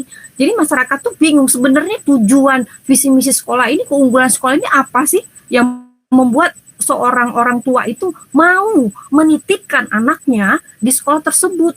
Kalau kita sebagai orang tua, kita harus jeli sebenarnya sekolah ini kurikulumnya seperti apa, keunggulannya seperti apa, oh program 1 tahunnya itu seperti apa, itu semuanya harus dimasukkan ke dalam humas. Bagaimana dia memperkenalkan ke masyarakat, kemudian jalinan dengan orang tua, dengan alumni, dengan dinas, bahkan dengan dinas perkebunan atau dengan bidang usaha-usaha yang ada di sana, perusahaan-perusahaan itu, sehingga mereka semua terlibat dalam bagaimana untuk bisa memajukan sekolah tersebut. Intinya seperti itu, Zaki.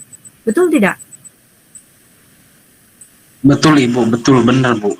Makanya saya ini bukan kerjasama ya Bu, ngasih masukan gitu terhadap itunya kepala sekolahnya, harus ngebangun opini-opini publik kayak kegiatan apapun harus diekspor kata saya.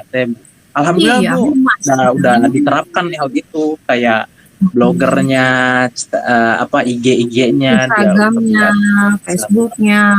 Apa sih yang menjadi keunggulan sekolah tersebut harus dimunculkan, Zaki, yang membuat kurikulum itu berbeda dengan yang lain. Keunggulannya di mana? Misalnya outputnya anak itu hafal tahfiz 30 juz atau apapun itu, mereka dapat hafal ini. Itu kurikulumnya itu harus mereka tonjolkan yang membuat beda dengan sekolah atau madrasah yang lain. Apalagi yang sudah mereka dapatkan memenangkan, misalnya mereka memenangkan ini begitu, itu semua munculkan itu serta-merta untuk bagaimana bisa mempromosikan sekolah tersebut sehingga masyarakat tahu bahwa sekolah ini baik, sehingga orang tua itu tidak ragu-ragu untuk menitipkan anaknya di sekolah tersebut.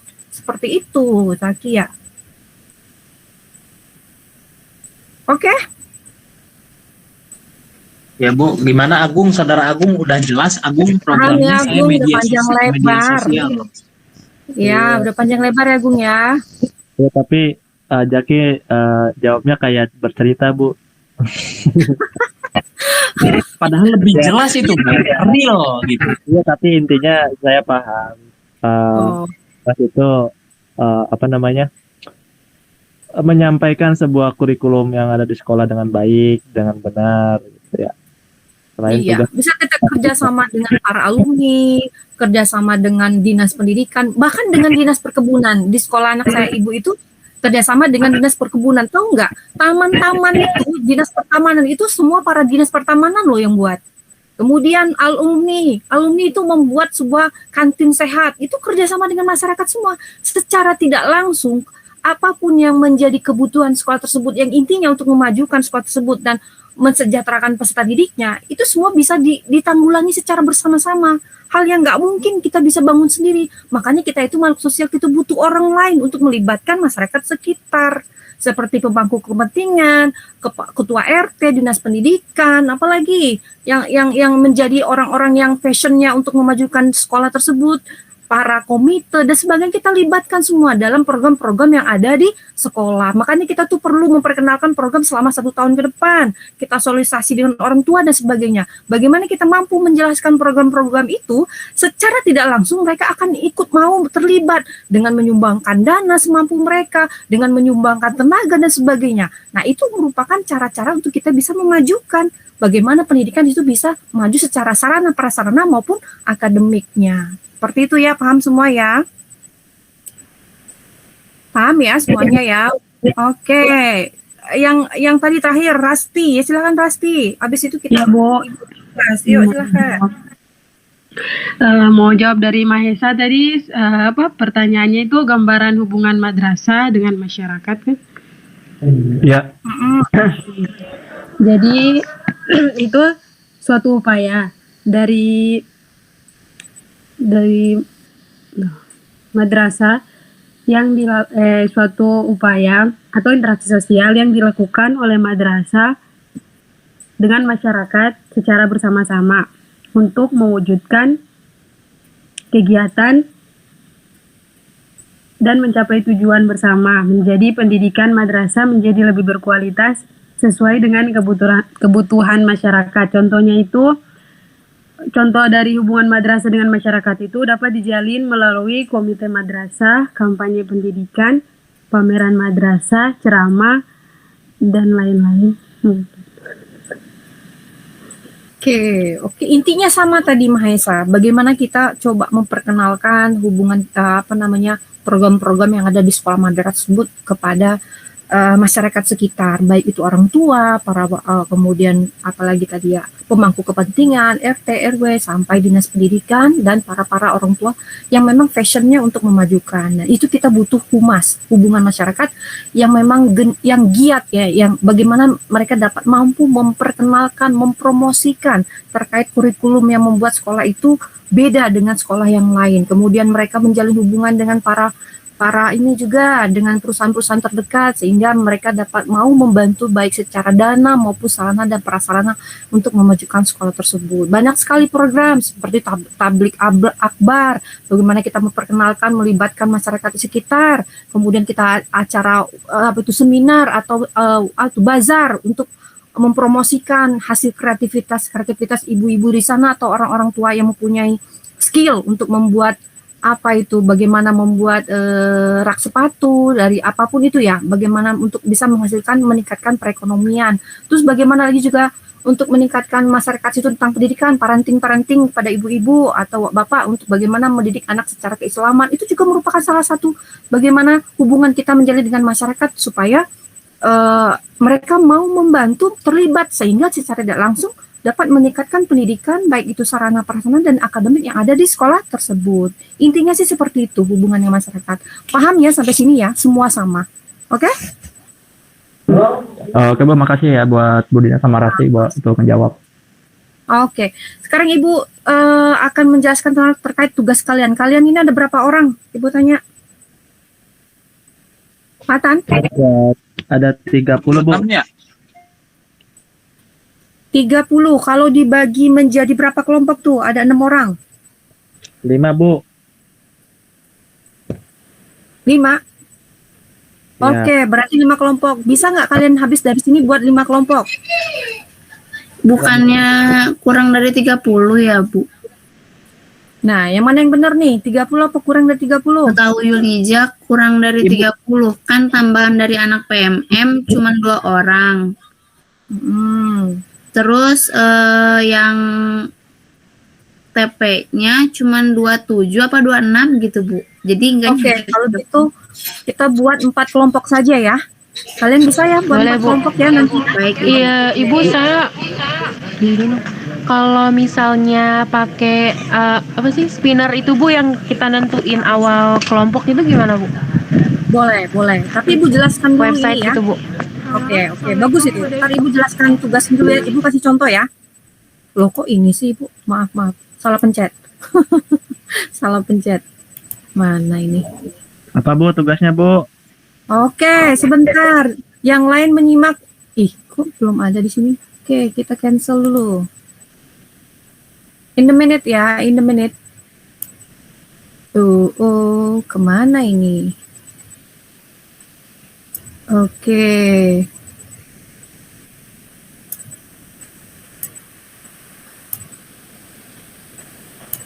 Nah, apakah ini sudah terlihat, teman-teman?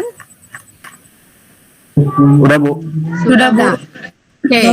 Ini merupakan salah satu contoh bagaimana membuat buku saku berbasis digital. Ini Ibu buat dalam bentuk PDF terlebih dahulu ya. Ibu buat bentuk PDF-nya dulu, kalian bisa desain gambarnya.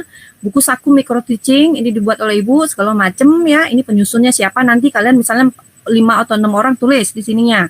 Kemudian kata pengantar, mata kuliah ini atau mata kuliah manajemen ini merupakan program studi ini beban 2 SKS yang diampu oleh ini ya di semester 5.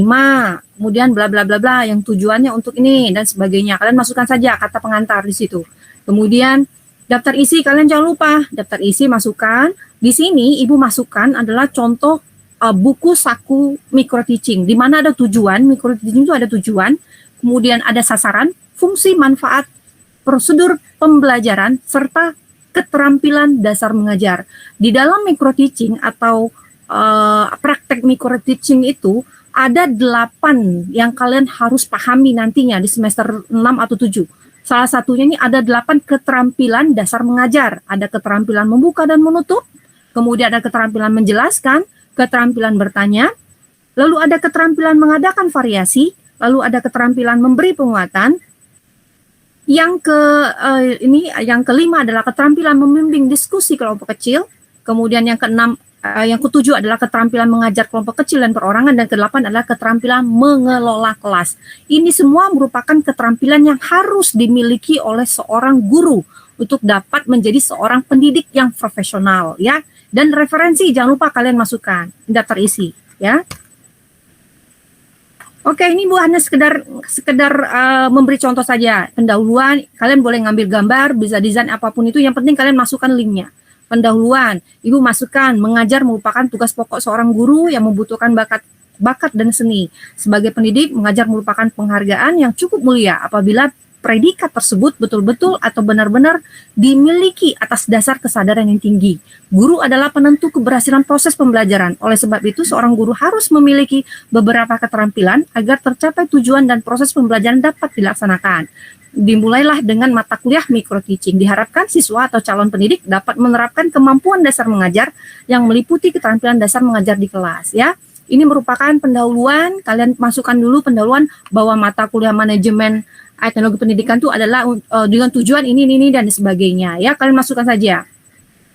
Lalu apa sih sebenarnya micro teaching itu atau apa sih manajemen teknologi pendidikan, kalian masukkan. Secara etimologis, micro teaching berasal dari dua kata, yaitu mikro atau kecil, terbatas, sempit, dan teaching artinya mengajar. Kalian masukkan. Referensi apa itu manajemen teknologi pendidikan? Kalian masukkan ya. Ada beberapa ini dari para ahli, ada dari Welles ini ya, Michael G. Welles, kemudian ada lagi dari George Brown ya, dan sebagainya. Kalian masukkan. Nah, setelah kalian masukkan definisi tadi, manajemen oleh beberapa para ahli tadi, kalian bisa ambil dari yang ibu masukkan sebelum UTS. Itu ada beberapa PPT kan, bisa kalian masukkan, tapi kalian kembangkan dengan bahasa kalian sendiri. Setelah kalian masukkan para expert, kalian simpulkan dengan bahasa kalian sendiri yang pernah ibu ajarkan, bahwa dapat disimpulkan bahwa micro teaching atau manajemen teknologi pendidikan adalah bla bla bla bla bla bla bla bla bla ya. Sampai sini paham ya? Setelah kalian masukkan, kalian sintesiskan dengan bahasa kalian sendiri. Semua bahan ada di semester sebelum UTS 1 sampai 7. Kemudian kalian bisa kembangkan dengan menambahkan dari referensi para jurnal, referensi buku yang lain dan sebagainya. Silahkan bebas kalian tambahkan. Yang penting jangan lupa masukkan referensinya ya, bukan hasil dari bahasa kalian. Mulai dari tadi ada tadi daftar isi itu tujuan. Tujuan dari micro teaching itu apa? Terbagi menjadi dua, ada umum dan khusus. Umum itu apa dan sebagainya. Kalian masukkan tuh manajemen tujuannya ini, sasarannya apa. Micro teaching adalah sasarannya calon guru yang memiliki pengetahuan tentang pembelajaran dan sebagainya, bla bla bla. Kalian masukkan. Fungsi dari manajemen itu apa? Kalian punya referensi, masukkan, bla bla bla bla dan sebagainya. Karakteristik dari manajemen apa? Kalau ibu ini karakteristik dari micro teaching itu jumlah siswa berkisar 5 sampai 10, waktu mengajar hanya 10 sampai 15, latihan terpusat pada keterampilan dasar mengajar. Itu kalian semua masukkan karakteristik ya. Manfaatnya apa? Manajemen itu, kalau ini manfaat dari micro teaching kalian masukkan. Prosedur pembelajaran, langkah-langkah yang dalam micro teaching itu apa? Kalau ada bagan masukkan ya. Di sini ada pengenalan konsep, penentuan pemilihan model atau diskusi, penyusunan desain mengajar, pelaksanaan praktek mengajar, baru pengamatan atau recording diskusi umpan balik. Ini merupakan bagan atau prosedur langkah-langkah yang ditempuh dalam pembelajaran micro teaching. Kalian masukkan segala sesuatu yang berkaitan dengan manajemen teknologi pendidikan, kalian masukkan. Nah, tadi Ibu sudah jelaskan dalam keterampilan itu, keterampilan dasar mengajar itu ada 8 ya. Ini Ibu masukkan juga nih. Ada videonya malah nih. Bagaimana 8 keterampilan dasar mengajar itu Ibu masukkan. Ibu ngambil aja dari orang ya.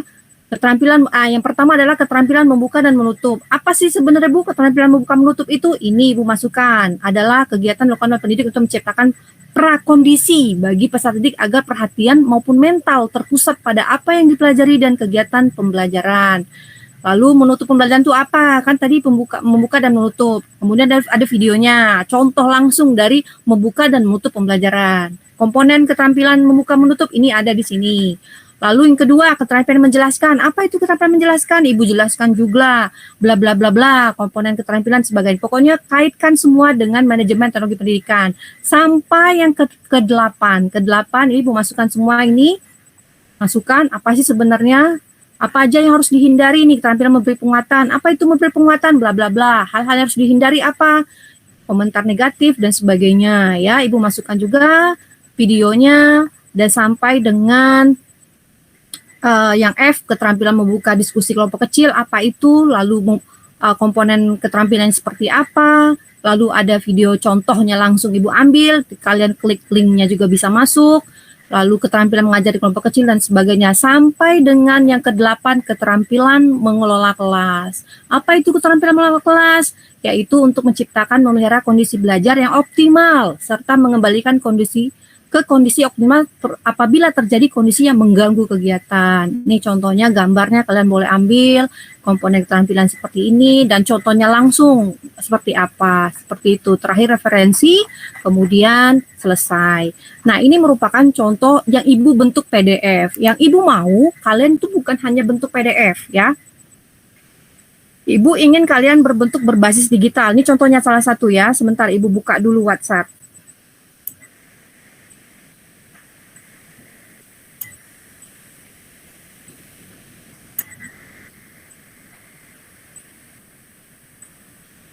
Sampai di sini kelihatan nggak? Halo? Belum, Bu. Ya, Bu. Oh, Siap, Bu. Ibu salah. Maaf. Bentar, Ibu buka dulu. Buka jendela. Oh, nggak bisa. Belum terbuka dia. Oke. Gimana caranya nih? Seluruh tab. Kok tab yang ini ya? Aneh nggak sih nih? Yang Ibu buka kok ini? Ih. Lah. Cancel. Ibu udah buka itu, tapi kok nggak bisa masuk ya? Buku saku nih. Gimana caranya ya? Bentar. Google Meet. Seluruh layar atau gimana sih? Seluruh layar Anda ya?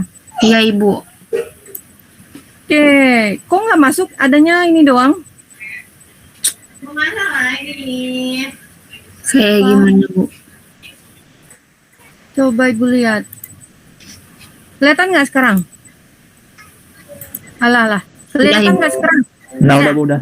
Udah, Bu. Nah, ini Ibu buat, setelah Ibu buat PDF, Ibu buatkan dalam bentuk aplikasi HTML5 kalau nggak salah ya. Nah, ini Ibu desain sendiri pakai PowerPoint. Covernya seperti ini Ibu buat, kemudian kalau Ibu kasih link ke kalian tinggal disentuh saja. Jadi ada nih, nah, ada musiknya. Buku satu. Nah, tadi yang Ibu masukkan ini kan, inti pendahuluan, ada daftar isi, ada musik, apa itu micro teaching, sasaran, tujuan, kemudian ada prosedur pelaksanaan, karakteristik, lalu di sini ada Keren, Bu, keren.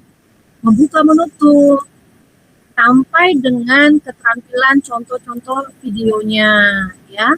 Ibu tidak butuh banyak, paling karena ini buku saku ya. Buku saku itu tidak perlu terlalu banyak. Kalau buku asli itu harus 50 lembar.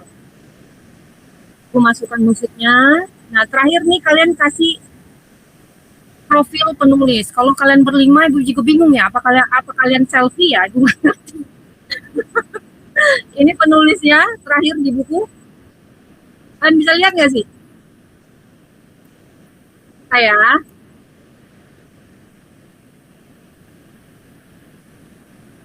Oke. Ibu masukkan musiknya juga untuk supaya kalian baca link di mana saja kapan saja.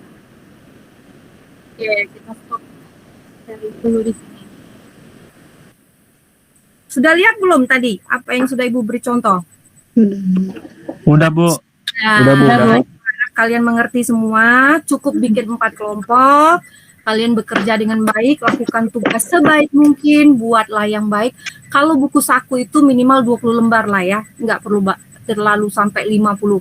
Kalau buku asli itu harus 50 lembar. Tapi karena ini buku saku digital, Ibu harap kalian belajarlah untuk menulis. Bagaimana bisa menulis sebuah buku yang nantinya apabila kalian itu terjun langsung ke dunia pendidikan, kalian mampu untuk bisa menulis bagaimana membuat buku atau mencetak buku. Itu kalian akan mendapatkan kalau kalian nanti daftarkan ISBN, itu kalian punya angka kredit sebagai seorang penulis.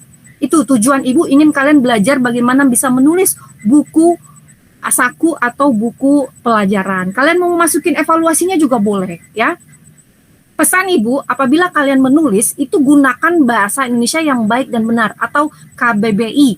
Jangan menggunakan kata bahasa Indonesia yang baku, yang tidak baku, atau kalian menggunakan bahasa kekinian. Itu tidak bisa diterima di dalam ISBN atau penerbit. Gunakanlah bahasa Indonesia yang baik dan benar. Sampai sini paham? Ini Pak, Bu ada pertanyaan, Bu. Pertanyaan? Ketika Ya, udah silakan. ketika udah membuat ini tugas kan, Bu, membuat buku gitu, Bu. Nanti UAS kita UAS ini apa namanya, UAS tugas doang atau UAS langsung ini ngerjain soal? Tugas UAS itu adalah membuat proyek buku saku berbasis digital. Ibu akan laporkan ke Pak Randy terkait tugas UAS kalian. Itu kalaupun ada soal secara formalitas yang muncul di apa namanya itu di apa kita itu LMS Bu. Ya, LMS kalian abaikan karena Ibu akan laporkan ke Pak Randy tugas UAS kalian atau output dari mata kuliah manajemen teknologi pendidikan ini adalah membuat buku saku berbasis digital dengan materi manajemen teknologi pendidikan.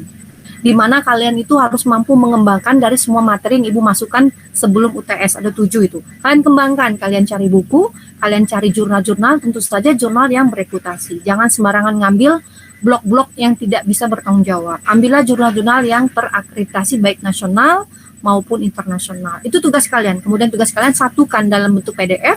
Setelah selesai, kalian masukkan ke dalam suatu aplikasi. Tidak perlu dicetak. Kalau Ibu sudah cetak buku saku Ibu itu lumayan mahal. Lumayan mahal, hampir 100 ribuan. Kalian nggak perlu, Ibu hanya butuh linknya saja.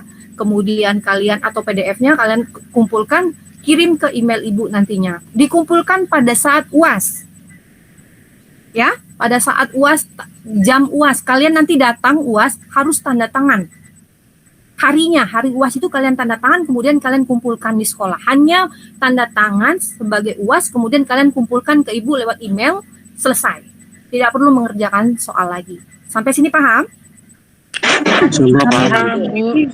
Oke, kalau paham tak terasa ya, kita sudah selesai mata kuliah ini. Ibu senang sekali bisa mengajar mata kuliah ini bersama kalian. Mudah-mudahan kita ketemu lagi. Kalaupun enggak, Ibu ada kerjaan yang lain.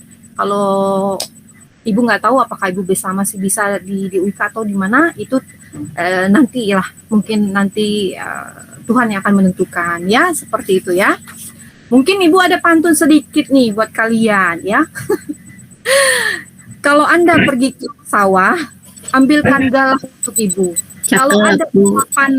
Kalau ada ucapan yang salah, mohon kiranya maafkan Ibu ya. Cakep. Kemudian buah manggis, buah tomat. Cakep. Apa tuh? I will miss all so much ya. I will miss all so much. Itu dong. Bukan. Siapa nih yang mewakili mau pantun buat Ibu? Ibu udah 2 pantun. Ayo, Agung, Zaki. Siapa? Masa kita terakhir nih, atau kita foto nih terakhir. Yang jago pantun mah si ini Bu, Ustadz Jahran. Oke ya, tak terasa. Kenapa? Ada apa sih gak jadi bawa-bawaan? Udah terlambat. Enggak. Ibu udah sampaikan pantun terakhir. Mudah-mudahan kita ketemu lagi. Jaga-jaga kesehatan. Jangan lupa soal soal tugasnya. Dan dibagi secara spin ya. Bagi 4 kelompok ya. Tidak boleh, tidak ada yang mengerjakan. Tugas ini penting karena nilainya cukup besar nantinya ya. Oke, selesai. Ada pertanyaan buat Ibu? Maesa, kamu ganteng sekali tuh rambutmu, ngapain begitunya? Beda dari yang lain, Bu. Dah. Tidak ada? Oke, foto dulu nggak? Itu, siapa screenshot nih? Saya. Siapa nih mau screenshot? Siapa nih megang laptop nih? Yulija. Siapa? Iya, laptop aku nggak bisa. Ih, keman-keman. Siapa nih yang megang laptop? Torik, Bu, Torik. Torik, kamu megang laptopnya? Screenshot dulu.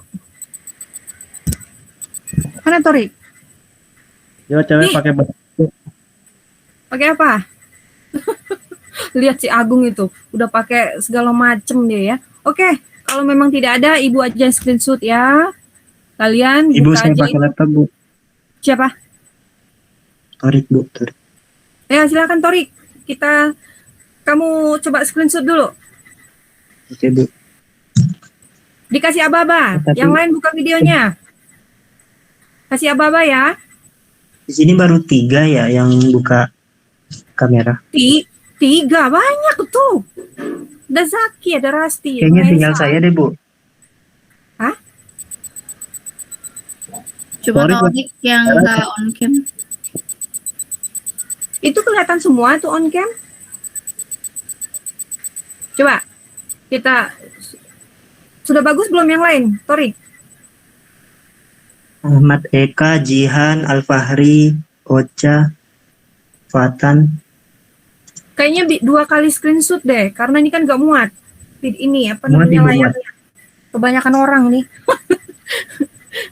Ayo, Ya, 1, 2, 3. Bentar, Bu, bentar. 2 sesi kan? 2 sesi fotonya. Iya, Bu. Kirim nanti di grup. Oke, 1, 2, 3. Oke? Ulang, Bu. Ulang. Katanya suruh ulang tuh. 1, 2. Udah siap belum? Ya. 1, 2, 3. Oke, Udah, udah Bu. selesai. Udah. Oke semuanya, Ibu mohon maaf jika ada salah kata. Ibu akhiri dengan wabillahi taufiq wal hidayah. Wassalamualaikum warahmatullahi wabarakatuh. Waalaikumsalam. Waalaikumsalam warahmatullahi wabarakatuh. Terima kasih Ibu. Makasih Bu. Iya, sehat-sehat ya. Ya. Ibu juga. Ya, Bu.